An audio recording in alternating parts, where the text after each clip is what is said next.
Economy का दावा कर रहे हैं और साथ ही साथ जो आपने आंकड़े दिए सिर्फ और सिर्फ विभागों के नाम रहे।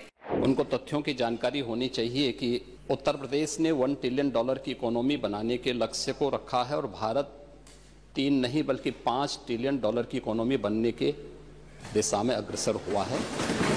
कहीं पे भी आपके उत्तर में ये नहीं आया कि 2023-24 से 2024-25 में हमने इन विभागों में कितनी इंप्रूवमेंट लेकर के आए हैं कि हम 2029 तक 1 ट्रिलियन इकोनॉमी पहुंच जाए। आज मिडिल क्लास की पॉकेट 25% से आकर के जीएसडीपी का 5% पे आ चुकी है। उन परिवारों के लिए सरकार अपने ग्रोथ रेट में कैसे काम कर रही है? आपकी पीड़ा को मैं समझ सकता हूं, क्योंकि जो आपके नेता बोलते हैं कि भारत कभी विकसित देश नहीं बन सकता, तो आप तो उनका अनुसरण करेंगे ही करेंगे। नेता सदन से मैं अनुपूरक पूछना चाहूंगी।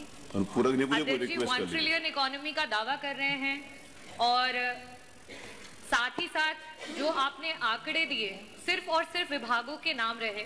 नेता सदन, मैं आपसे अनुरोध करना चाहूंगी कि मेरा प्रश्न भी यही था और मैं उसे अनुपूरक के रूप में वापस से आपके सामने लाना चाहूंगी कि जिन जिन विभागों, जिसमें कि मैंने जो खुद जानकारी ली है, एग्रीकल्चरल डिपार्टमेंट, एम्प्लॉयमेंट और सर्विसेज के लिए और इंडस्ट्रीज, इन डिपार्टमेंट्स का सबसे ज्यादा योगदान होना चाहिए हमारे अर्थव्यवस्था को 1 ट्रिलियन इकोनॉमी में ले जाने के लिए। और आज वर्तमान की स्थिति में ये सब अपने अपनी जगह से 4-4 टाइम्स जब ज्यादा काम करेंगे, ज्यादा ग्रोथ को देंगे, तब जाकर के हम वहां तक पहुंच पाएंगे। लेकिन कहीं पे भी आपके उत्तर में ये नहीं आया कि 2023-24 से 2024-25 में हमने इन विभागों में कितनी इंप्रूवमेंट लेकर के आए हैं कि हम 2029 तक 1 ट्रिलियन इकोनॉमी पहुंच जाए। और साथ ही साथ नेता सदन, मैं आपसे अनुरोध करना चाहूंगी कि 1 ट्रिलियन इकोनॉमी की होड़ में जो हमारा मिडिल क्लास का पॉकेट है, और ये डेटा में आरबीआई का मैंने यहाँ पे रखा है कि आज मिडिल क्लास की पॉकेट 25% से आकर के जीएसडीपी का 5% पे आ चुकी है। उन परिवारों के लिए सरकार अपने ग्रोथ रेट में कैसे काम कर रही है? उस मिडिल क्लास को इसमें कैसे बचाएगी? बस ये 2 प्रश्न हैं, मैं अनुरोध करूंगी कि आप जवाब दें। मुझे लगता है उनको तथ्यों की जानकारी होनी चाहिए कि उत्तर प्रदेश ने $1 ट्रिलियन की इकोनॉमी बनाने के लक्ष्य को रखा है और भारत 3 नहीं बल्कि $5 ट्रिलियन की इकोनॉमी बनने के दिशा में अग्रसर हुआ है। आपकी पीड़ा को मैं समझ सकता हूं, क्योंकि जो आपके नेता बोलते हैं कि भारत कभी विकसित देश नहीं बन सकता, तो आप तो उनका अनुसरण करेंगे ही करेंगे कि उत्तर प्रदेश कभी $1 ट्रिलियन की इकोनॉमी नहीं बन सकता। ये वक्तव्य आपका अपनी पार्टी के अनुसार, समाजवादी पार्टी की मंशा के अनुरूप उपयुक्त ही है। लेकिन भारत आज दुनिया की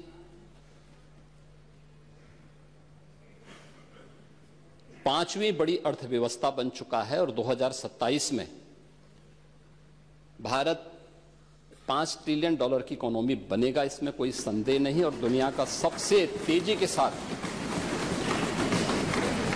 उभरती हुई अर्थव्यवस्था के रूप में, सर्वाधिक ग्रोथ रेट के साथ भारत आज दुनिया की एक बड़ी अर्थव्यवस्था के रूप में आगे बढ़ रहा है।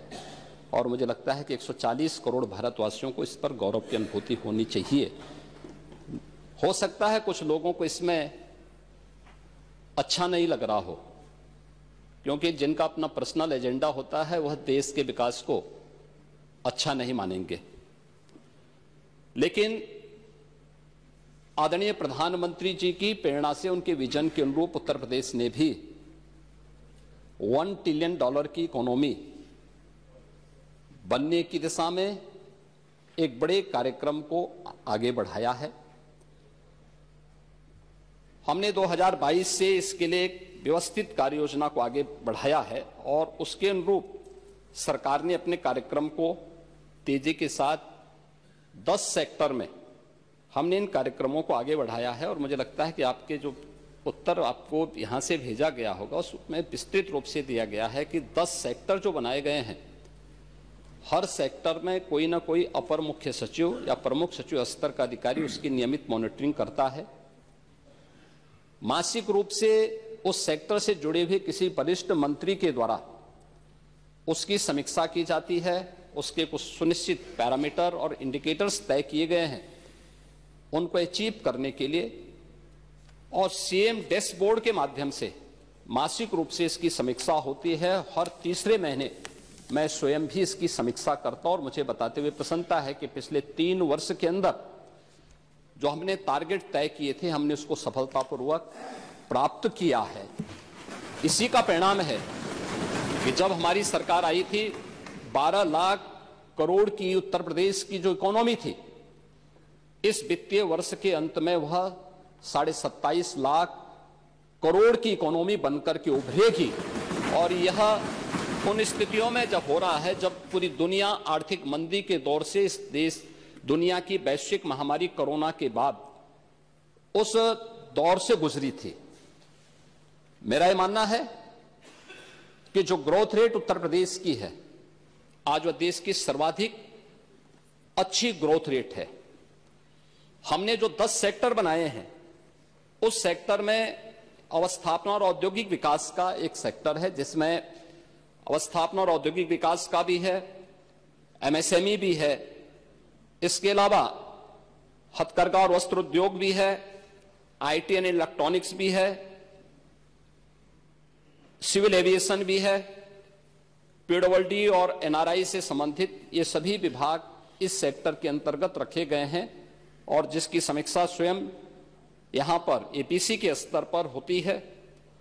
दूसरा सेक्टर है जो कृषि और कृषि से जुड़े हुए जितने भी उसके अन्य सहयोगी संस्थान हैं, ये सभी उसके अधीन लाए गए हैं। उद्यान है, खाद्य प्रसंस्करण है, रेशम विकास है, पशुधन है, डेयरी है, फिशरीज है, सिंचाई और जल संसाधन और कोऑपरेटिव को भी इसके साथ जोड़ा गया है। दूसरा सेक्टर ये रखा गया है।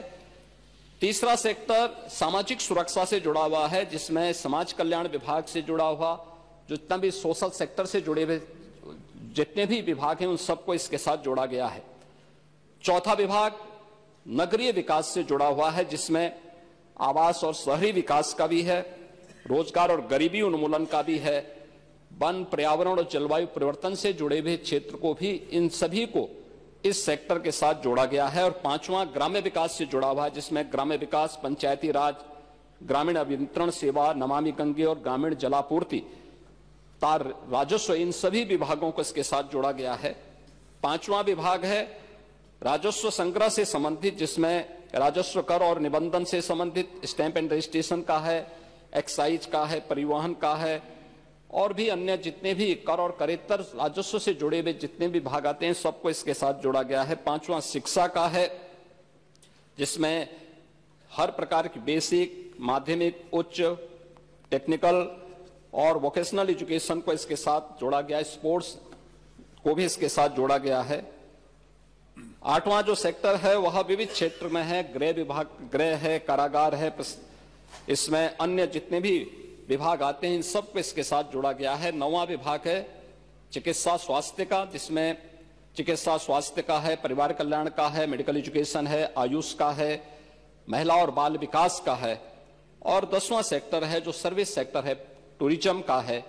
इन सभी को इसके साथ जोड़ करके एक व्यवस्थित कार्य योजना को आगे बढ़ाने का कार्य किया गया है। हम सबको इस पर गौरव की अनुभूति करनी चाहिए कि प्रधानमंत्री मोदी जी के नेतृत्व में 10 वर्ष में इस देश ने 25 करोड़ लोगों को गरीबी रेखा से उभारने में सफलता प्राप्त की है। और पिछले 8 वर्ष में हमारी सरकार ने 6 करोड़ से अधिक लोगों को गरीबी रेखा से ऊपर उठाने में सफलता प्राप्त की है। ये चीजें दिखाती हैं कि हर एक सेक्टर में बदलाव हुआ है और उन्हीं को ध्यान में रख करके उत्तर प्रदेश के इस पोटेंशियल को आज जिसको देश और दुनिया देख रही है, महाकुंभ के इस आयोजन के साथ हम जोड़ के देख सकते हैं। अकेले महाकुंभ का एक आयोजन उत्तर प्रदेश की इकोनॉमी में 3 लाख करोड़ रुपए से अधिक की ग्रोथ करने वाला है। महिलाओं पे स्वावलंबन की दिशा में जो कार्य हुए हैं, अकेले उत्तर प्रदेश पुलिस भर्ती में 20% भर्ती अनिवार्य रूप से महिलाओं की हुई है। हर एक सेक्टर में उन्हें रोजगार के अवसर प्राप्त हुए हैं। तो ये कहना कि उत्तर प्रदेश कभी इसको अचीव नहीं कर पाएगा, आपकी दुर्भावना हो सकती है, लेकिन सरकार की सद्भावना है कि उत्तर प्रदेश 5 वर्ष में इस टारगेट को अचीव करेगा और 2029 में जिस उत्तर प्रदेश के इस संसाधनों से भरपूर उत्तर प्रदेश को प्रकृति और परमात्मा की कृपा से ओतप्रोत इस उत्तर प्रदेश को, जिसको आप लोगों ने, समाजवादी पार्टी की सरकार ने और विपक्षी दलों की सरकार ने देश के बीमारू राज्यों की श्रेणी में खड़ा कर दिया था, देश की छठी सातवीं अर्थव्यवस्था के रूप में खड़ा किया था, पिछले 8 वर्ष की डबल इंजन सरकार के प्रयास से दूसरी बड़ी अर्थव्यवस्था बना है और 29